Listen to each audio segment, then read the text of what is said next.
Assalamualaikum warahmatullahi wabarakatuh. Di pertemuan yang keempat ini kami akan membahas materi estimasi interval dan pengujian hipotesis. Di sini kami beranggotakan 8 orang yang nama kelompoknya sudah tertera di dalam slide. Saya, Enda Ermawati, NPM 0159 akan menjadi presenter yang pertama. Dalam materi estimasi interval itu terdapat teori estimasi. Nah, teori estimasi ini terdiri dari dua bagian. Yang pertama ada estimasi titik. Estimasi titik itu nilai tunggal statistik sampel yang digunakan untuk mengestimasi parameter populasi. Yang selanjutnya ada estimasi interval. Estimasi interval itu nilai interval dari statistik sampel yang berisi kemungkinan terjadinya parameter populasi. Selanjutnya ada persyaratan statistik. Konsep kunci statistik itu yang terdiri dari probabilitas, distribusi probabilitas, kesalahan tipe 1 dan tipe 2, tingkat signifikansi, kekuatan uji statistik, yang terakhir ada interval kepercayaan. Nah, keenam itu sudah dijelaskan pada lampiran A di buku halaman 185 sampai 186. Dari lampiran tersebut itu menyajikan inti dari statistik. Untuk selanjutnya ada estimasi interval, beberapa ide mendasar. Di sini secara simbolis interval kepercayaan itu disimbolkan sebagai persamaan PR beta 2 dikurangi delta kurang dari atau sama dengan beta kurang dari atau sama dengan beta ditambah delta akan menghasilkan 1 dikurangi alfa. Nah, 1 dikurangi alfa itu merupakan koefisien kepercayaan. Untuk selanjutnya, tingkat signifikansi atau tingkat kepercayaan dikenal dengan alfa 0 kurang dari alfa kurang dari 1. Nah, ini merupakan tingkat signifikansi atau bisa dikatakan sebagai tingkat kepercayaan. Aspek-aspek estimasi interval. Ini terdiri dari beberapa persamaan, yaitu ada persamaan PR dalam kurung beta 2 dikurangi delta kurang dari sama dengan beta 2 kurang dari sama dengan beta 2 ditambah delta sama dengan 1 dikurangi alfa. Ini tidak menyatakan mengenai probabilitas dari beta 2 yang berada di antara batasan yang diberikan. Kemudian yang kedua ada persamaan PR dalam kurung beta 2 dikurangi delta kurang dari sama dengan beta 2 kurang dari sama dengan beta 2 ditambah delta sama dengan 1 min alfa. Ini merupakan interval yang acak. Oleh karena itu interval kepercayaan bersifat acak. Nah, selanjutnya interval pada persamaan PR dalam kurung beta 2 dikurangi delta kurang dari sama dengan beta 2 kurang dari sama dengan beta 2 ditambah delta sama dengan 1 min A itu bersifat acak selama beta 2 tidak diketahui. Kemudian interval kepercayaan untuk koefisien regresi beta 1 dan beta 2.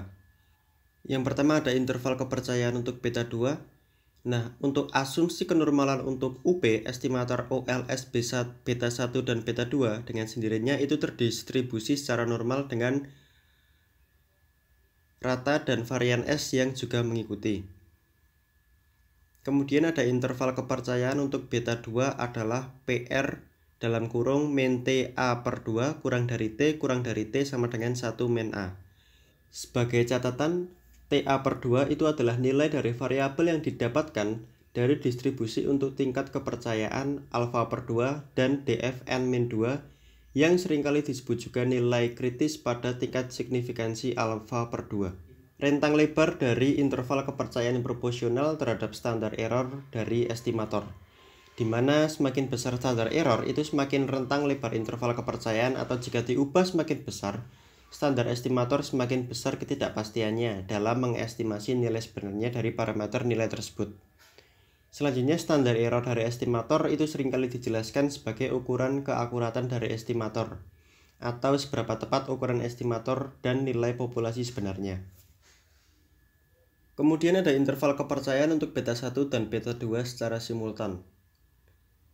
Jadi terdapat waktu ketika seseorang memerlukan untuk membuat interval kepercayaan bersama, atau bisa dibilang dengan joint confidence interval. Untuk B1 dan B2 itu adalah sebuah koefisien kepercayaan 1 min A, ya katakanlah 95% bahwa interval-interval itu mengandung beta 1 dan beta 2 secara simultan.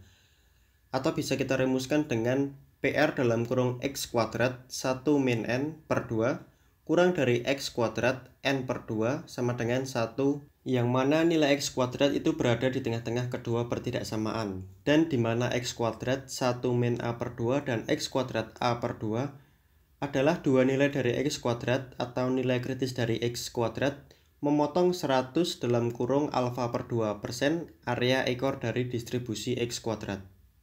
Selanjutnya pengujian hipotesis komentar umum. Hipotesis dinyatakan sebagai hipotesis nol dan dilambangkan dengan simbol H0. H0 biasanya dilawankan dengan pengujian terhadap hipotesis alternatif hipotesis yang dilambangkan dengan H1. Yang dinyatakan bahwa semisal nilai B2 secara nyata berbeda dari nilai terhingga, hipotesis alternatif bias sederhana atau komposit atau ganda. Contoh, H1 bagi B2 sama dengan 1,5 adalah hipotesis sederhana, tetapi pernyataan H1 banding B2 ketidaksamaan dengan 1,5 adalah hipotesis komposit. Kemudian terdapat dua pendekatan, satu interval kepercayaan, dua pengujian signifikansi. Kedua pendekatan ini membuat prediksi bahwa variabel statik maupun estimator yang sedang dibahas memiliki distribusi probabilitas dan pengujian hipotesis yang terlibat dalam pembuatan pertanyaan atau perkiraan mengenai nilai parameter dari sebuah distribusi. Contoh, kita mengetahui bahwa kenormalan B2 juga terdistribusi secara normal dengan rata yang sama dengan B2 dan variasi yang ditentukan oleh persamaan 2, 3, 5. Jika kita membuat hipotesis bahwa B2 sama dengan 1, ketika sedang membuat pernyataan mengenai salah satu parameter distribusi normal, lebih tepat lagi rata-ratanya, nilai parameter dari beberapa distribusi probabilitas yang diasumsikan seperti VT atau X2. Kemudian pengujian hipotesis pendekatan interval kepercayaan. Satu, pengujian dua arah atau pengujian dua faktor. Contoh, upah tingkat pendidikan dari hasil regresi yang ditentukan oleh persamaan 3, 6, 1. Kita mengetahui koefisiensi kemirikan adalah 0,7240, berarti H0 bagi B2 sama dengan 0,5. H1 dengan B2 ketidaksamaan 0,5. Jadi berdasarkan hipotesis 0, nilai koefisien kemiringannya adalah 0,5. Tetapi koefisien kemiringan dinyatakan dalam hipotesis alternatif bernilai lebih kecil atau lebih besar dari 0,3. Hipotesis 0 adalah hipotesis sederhana, sedangkan hipotesis alternatif bersifat komposit.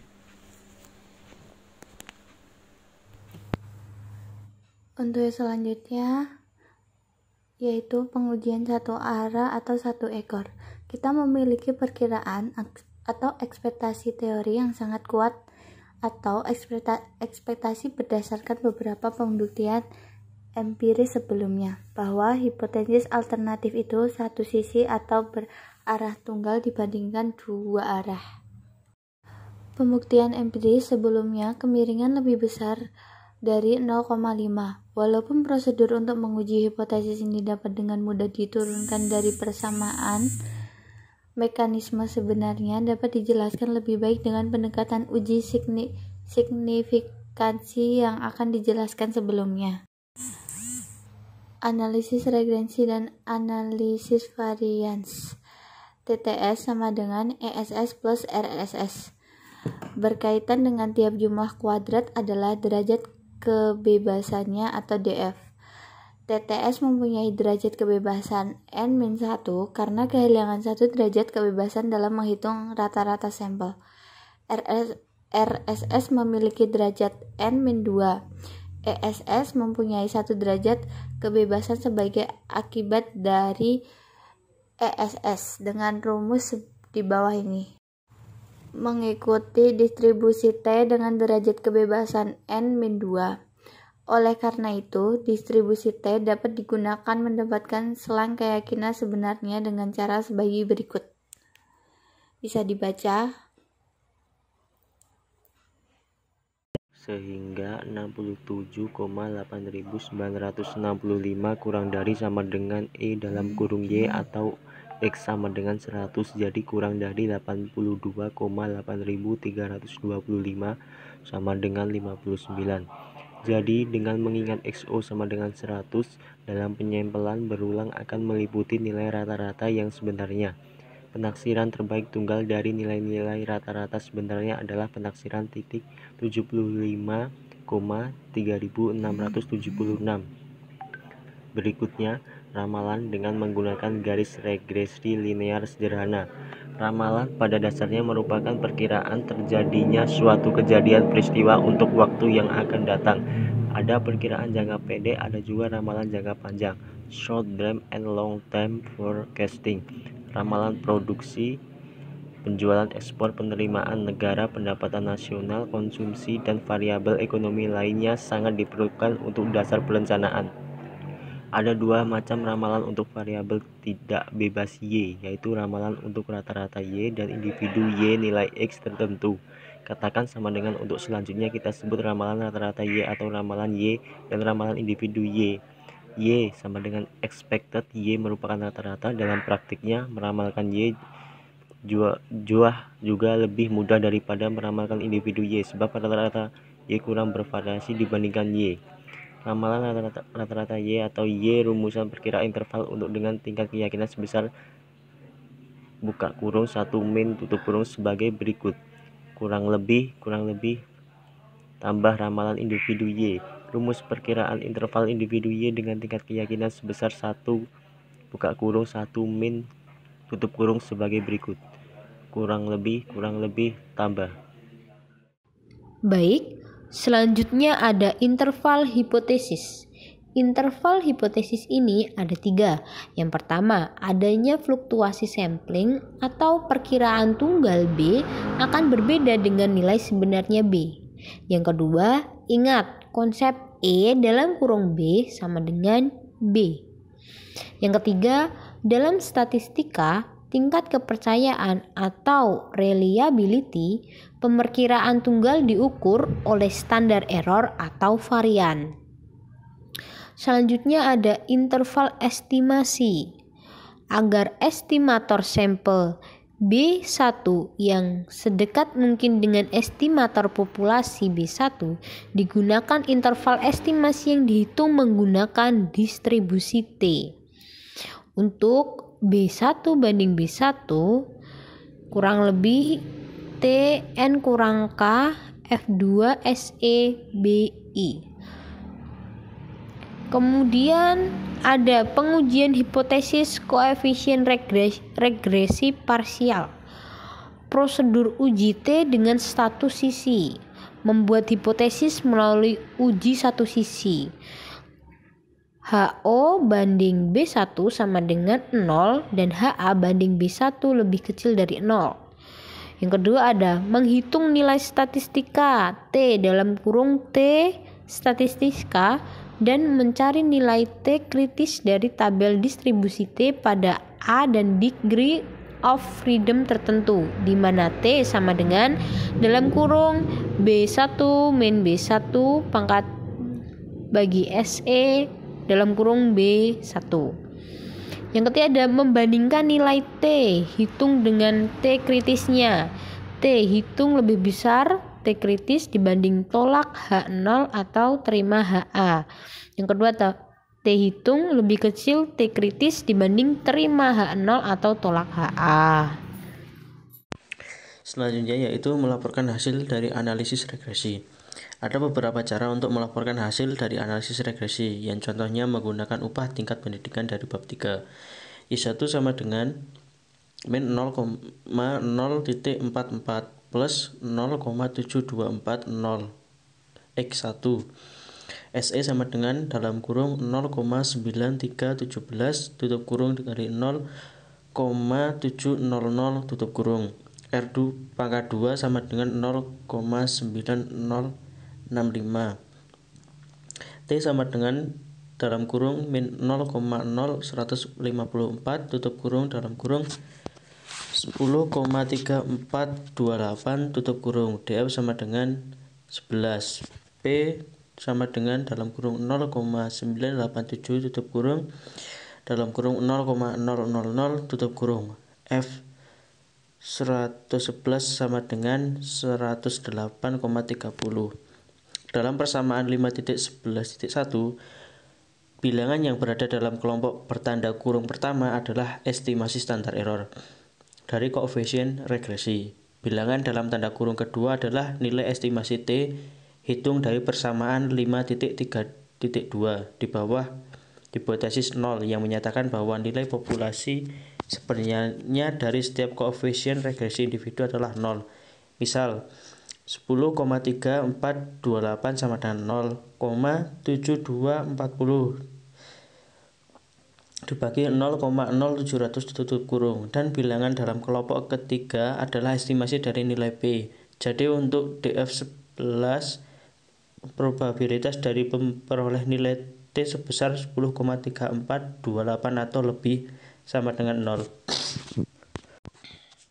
Selanjutnya, dengan menyajikan nilai P dari koefisien T yang diestimasi, dapat diketahui tingkat signifikasi yang tepat dari setiap nilai T yang diestimasi. Jadi, di bawah hipotesis 0 yang menyatakan bahwa nilai kemiringan populasi yang sebenarnya adalah 0, probabilitas yang tepat untuk mendapatkan nilai T sebesar 10,3428 adalah 0. Perlu diingat, semakin kecil nilai P, semakin kecil probabilitas melakukan kesalahan jika menolak hipotesis 0. Persamaan 5.11.1 menunjukkan bahwa nilai F adalah 108,30, DF untuk pembilang adalah 1, dan DF untuk penyebut adalah 11. Dan nilai T adalah 10,34. Dalam kurung DF 11 seperti yang diekspektasikan, nilai yang terbentuk adalah kuadrat nilai terakhir kecuali pembulatan. Oke, selanjutnya mengevaluasi hasil analisis regresi.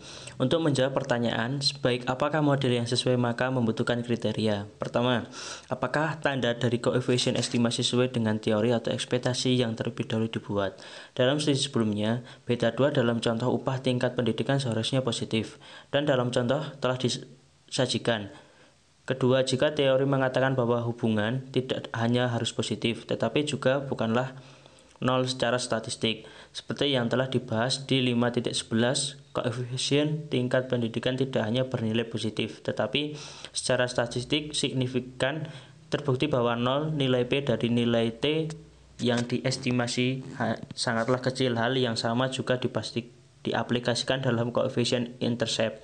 Ketiga, konsep R2 dapat digunakan untuk menjawab pertanyaan model regresi untuk menjelaskan variasi. Selanjutnya ada uji normalitas. Terdapat 3 hal yang harus diperhatikan, yaitu yang pertama, histogram residual.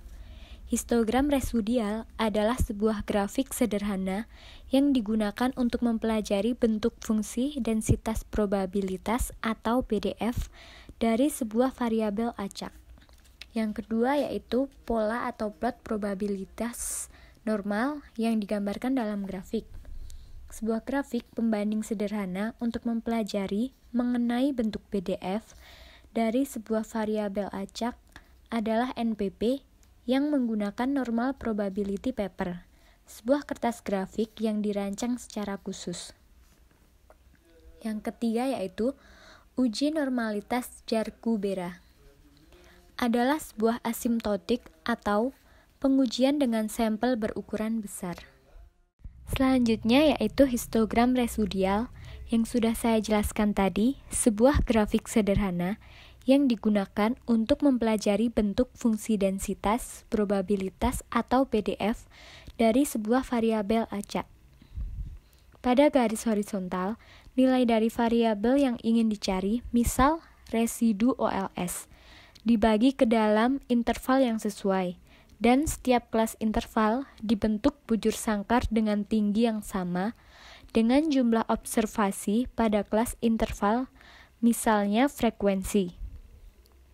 Apabila dalam pikiran telah membayangkan bentuk lonceng dari kurva distribusi normal dalam histogram, maka kita akan memperoleh gambaran apakah perkiraan PDF normal akan sesuai.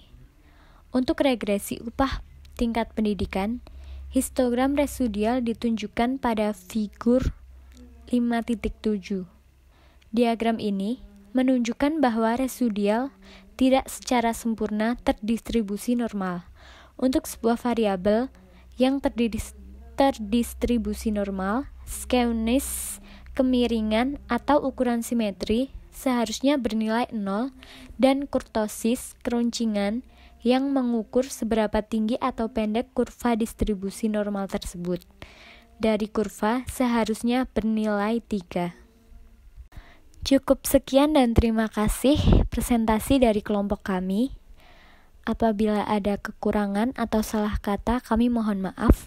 Wassalamualaikum warahmatullahi wabarakatuh.